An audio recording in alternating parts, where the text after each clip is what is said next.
مومنوں پڑھتے رہو تم اپنے آقا پر درود، ہے فرشتوں کا وظیفہ الصلاۃ والسلام۔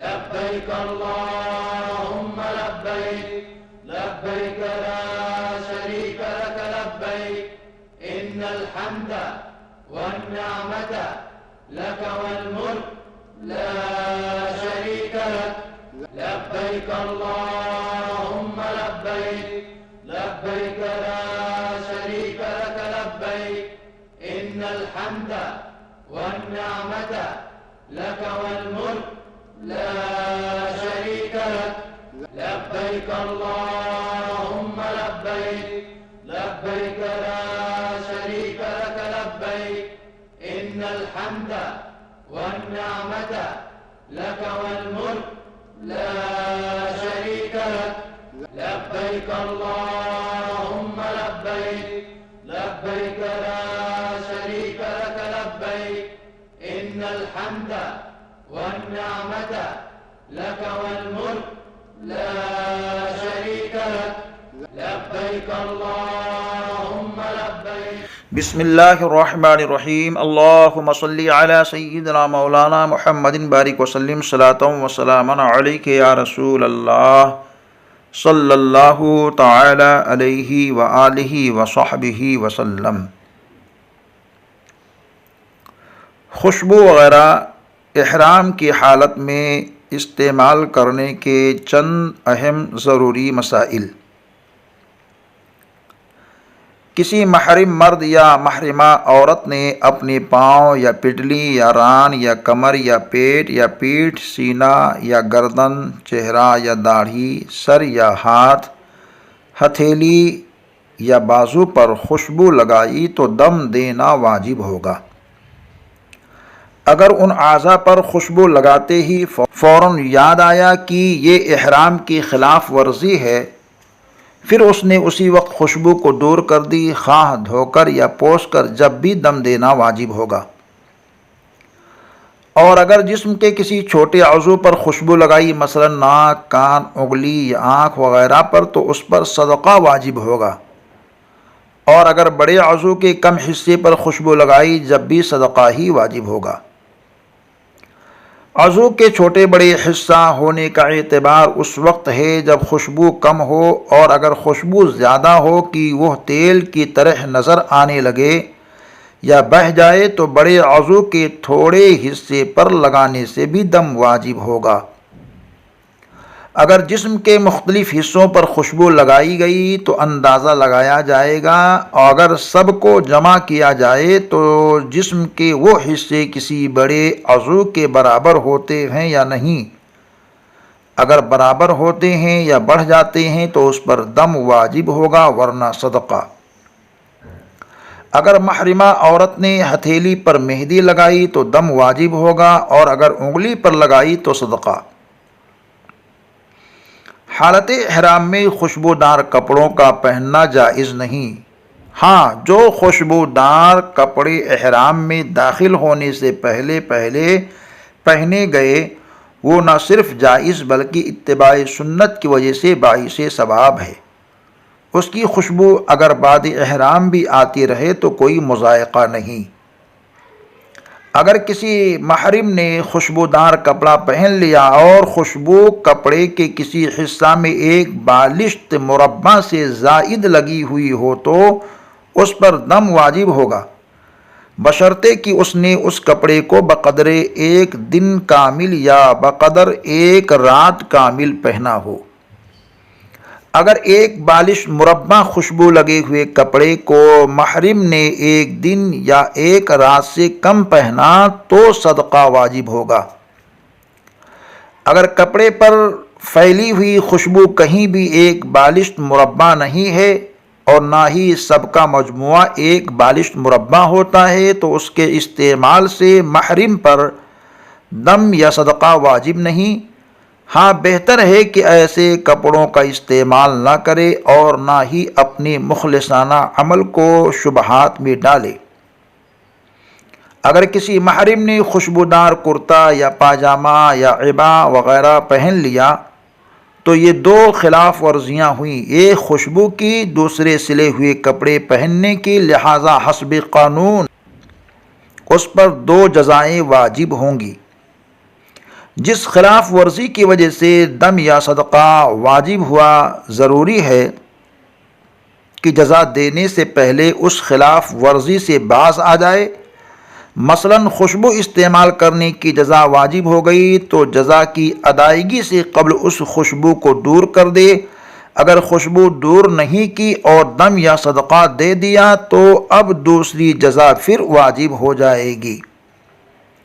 اگر جسم یا کپڑے پر خوشبو لگ گئی تو اسے خود نہ دھوئے بلکہ کسی غیر محرم سے دھلوائے یا ہاتھ لگائے بغیر خوشبو کی جگہ پر پانی بہا دے تاکہ دوبارہ خوشبو کا استعمال لازم نہ آئے۔ اگر کسی محرم نے خوشبودار سرما لگایا تو اس پر صدقہ واجب ہے، بشرطے کہ ایک یا دو بار لگایا ہو، اور اگر ایک احرام میں 2 مرتبہ سے زائد سرما لگا لیا تو بجائے صدقہ کے دم واجب ہو گیا۔ بغیر خوشبو کے سرما لگانا جائز ہے، مگر اس سے بھی بچنا ہی افضل ہے۔ محرم کے لیے خالص خوشبو کا کھانا بھی جائز نہیں۔ مثلا کسی نے لونگ، الائچی، دار چینی وغیرہ کھا لیا اور اس کا لعاب پورے منہ میں لگ گیا تو اس پر دم واجب ہو گیا، اور اگر خوشبو پورے منہ میں نہیں لگی بلکہ منہ میں رکھ کر بغیر چبائے نگل گیا تو بجائے دم کے صدقہ واجب ہو گیا۔ خوشبودار چیزیں یا خالص خوشبودار مثلا الائچی، دار چینی، گرم مسالہ وغیرہ کھانے میں ڈال کر پکانا اور اسے کھانا محرم کے لیے جائز ہے۔ خوشبودار پکے ہوئے کھانوں کے استعمال سے نہ دم لازم آتا ہے نہ ہی صدقہ۔ اگر کھانا پکایا نہیں گیا بلکہ خوشبودار چیزوں کو کھانے کی چیز پر رکھ کر یوں ہی کھا لیا تو دیکھا جائے گا کہ خوشبودار اشیاء غالب ہے یا مغلوب۔ اگر غالب ہے تو دم واجب ہوگا، اور اگر مغلوب ہے تو نہ دم لازم ہوگا نہ صدقہ۔ پان کو لونگ، الائچی اور خوشبودار تمباکو کے ساتھ حالت احرام میں استعمال کرنا مکروہ ہے۔ پان کے قائم مقام اس کے خوشبودار اجزائے ترکیبی مثلا پان بہار، پان پراگ، مدھو وغیرہ کا استعمال بھی مکروہ ہے، خواہ وہ زردہ والا ہو یا بے زردے والا یا میٹھا ہو۔ خوشبودار پھل کھانا جائز ہے، مثلا سیب، انار، ناشپاتی، امرود وغیرہ، مگر خوشبودار پھل پھول سونگھنا مکروہ ہے۔ چائے، قہوہ، لسی وغیرہ کا استعمال جائز ہے، لیکن اگر ان میں خوشبو ملا دی اور خوشبو ان مشروبات پر غالب آ گئی اور پھر محرم نے اس کو پیا تو دم دینا واجب ہو گیا۔ اگر مشروبات میں ملائی گئی خوشبو غالب نہیں ہے تو صدقہ واجب ہوگا، پھر اگر اس کو کئی بار پی لیا تو بجائے صدقہ کے دم واجب ہو جائے گا۔ حالت احرام میں مشروباتی بوتلوں سے بھی پرہیز کرنا چاہیے، مثلا کوکو کولا، 7 اپ، لمکا، سوڈا وغیرہ، کیونکہ ان میں اکثر خوشبو بھی ملائی جاتی ہے۔ اگر مشروباتی بوتلوں میں خوشبو کا ملایا جانا متحقق ہو تو اس کو برائے نام پینے سے بھی صدقہ واجب ہوگا، پھر اگر خوشبو غالب ہو تو دم واجب ہو جائے گا۔ پھلوں کا جوس استعمال کرنا جائز ہے، بشرطے کہ اس میں خوشبو نہ ملائی گئی ہو، اور اگر اس میں بھی خوشبو ملا دی گئی ہو تو حسب تفصیل جزا واجب ہوگی۔ دوا کے طور پر بھی خوشبو کا استعمال درست نہیں ہے۔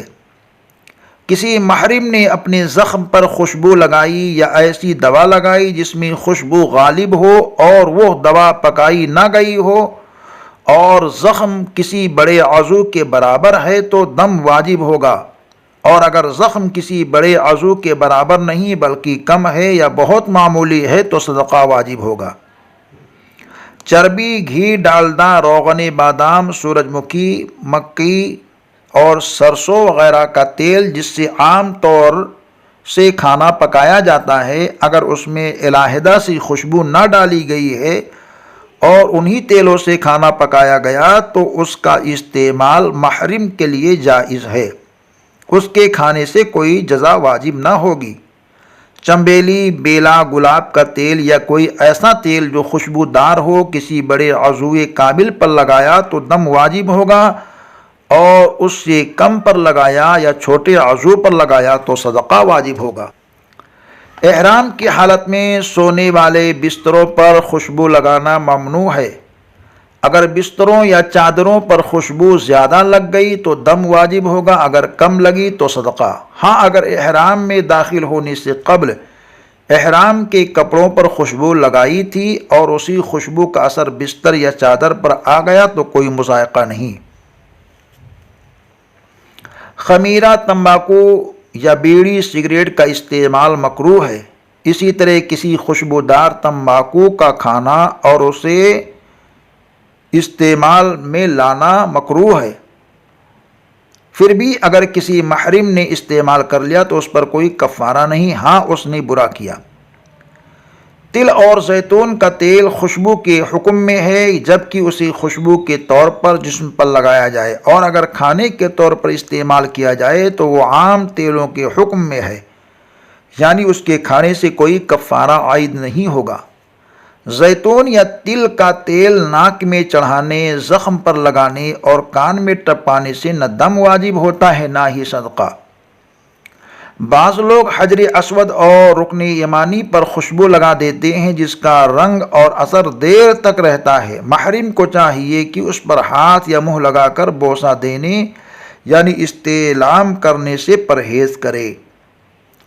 اگر حالت احرام میں اپنے ہتھیلیوں کو حجر اسود سے مس کیا اور اس پر خوشبو لگی ہوئی تھی جس کا اثر اس کی پوری ہتھیلی پر آ گیا تو اس پر دم واجب ہو گیا، اور اگر پوری ہتھیلی پر نہیں آیا، بعض انگلیوں یا ہتھیلی کے بعض حصوں پر اس کی خوشبو محسوس ہوئی تو صدقہ واجب ہوگا۔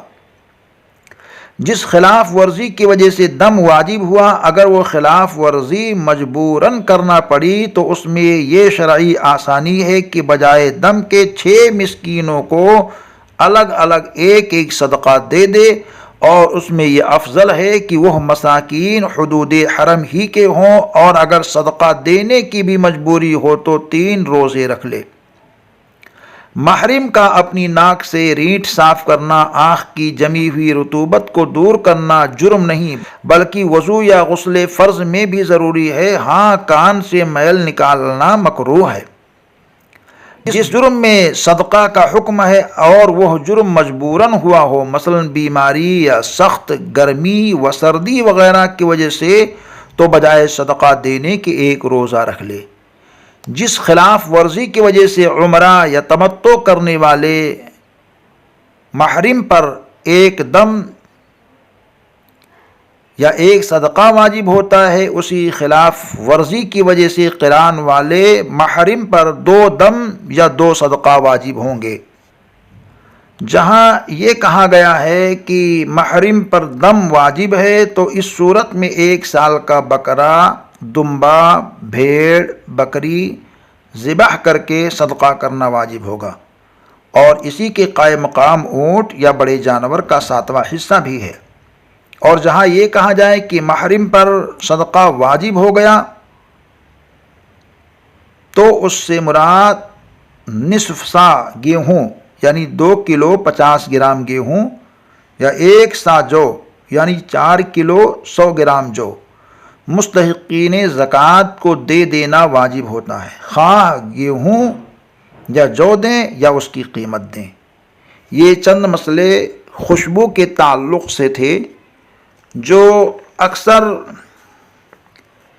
احرام میں رہنے والے، عمرہ کرنے والے لوگوں کی ضرورت کی چیز تھی، اسے پیش کیا گیا ہے۔ اللہ تعالیٰ اس کے فیضان سے ہم سب کو مالا مال فرمائے۔ السلام علیکم ورحمۃ اللہ وبرکاتہ۔